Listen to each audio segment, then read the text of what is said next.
بسم اللہ الرحمن الرحیم۔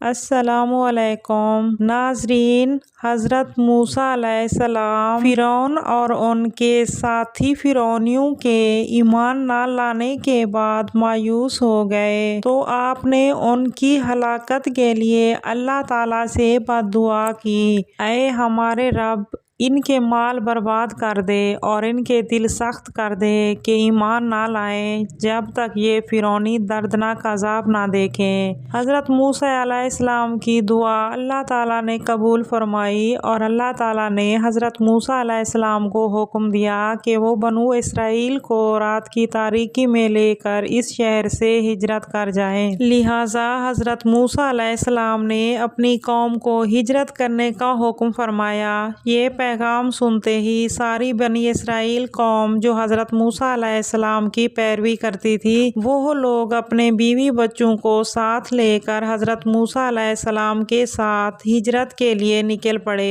ایک اندازے کے مطابق ان لوگوں کی تعداد 6 لاکھ کے قریب بتائی جاتی ہے۔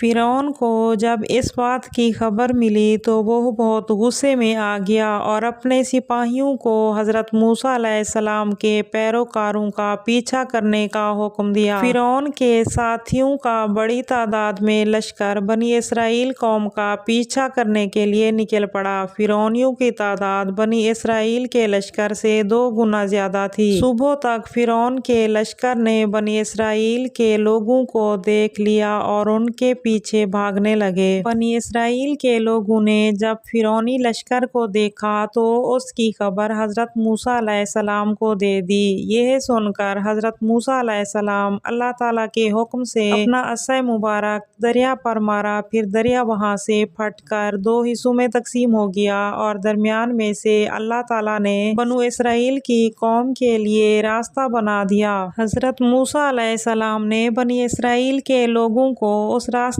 کو پار کرنے کا حکم دیا تو ان کے سارے لوگوں نے اس راستے سے دریا کو عبور کر لیا۔ جب فرعون اور ان کے لوگ وہاں پہنچے تو ان لوگوں نے دیکھا کہ بنی اسرائیل کے لوگ اس راستے سے گزر کر دریا کے پار چلے گئے، لہٰذا فرعون اور اس کا لشکر بھی اس راستے سے گزرنا چاہا، لیکن جب فرعون اور اس کے سپاہی ابھی تھوڑا سا آگے چلے تھے تو اللہ تعالیٰ نے اس خدائی دعوے دار قوم کو گھیر لیا اور وہ دریا میں ہی ڈوب کر ہلاک ہو گئے۔ اللہ تعالیٰ نے پانی کے ذریعے اس خدائی دعوے دار جھوٹی قوم کی ہلاکت فرمائی۔ اللہ تعالیٰ سے دعا ہے کہ ہمیں شرک، بدعت، جھوٹ، فریب سے دور اور صراط مستقیم پر چلنے کی توفیق عطا فرمائے، آمین ثم آمین۔ امید کرتی ہوں کہ آج کی ویڈیو آپ کو پسند آئی ہوگی۔ اگر ویڈیو اچھی لگی ہے تو ویڈیو کو لائک کر دیں اور آئندہ ایسی معلوماتی اسلامک ویڈیوز دیکھنے کے لیے چینل کو سبسکرائب کر لیں۔ ملتے ہیں اگلی ویڈیو میں۔ اللہ حافظ۔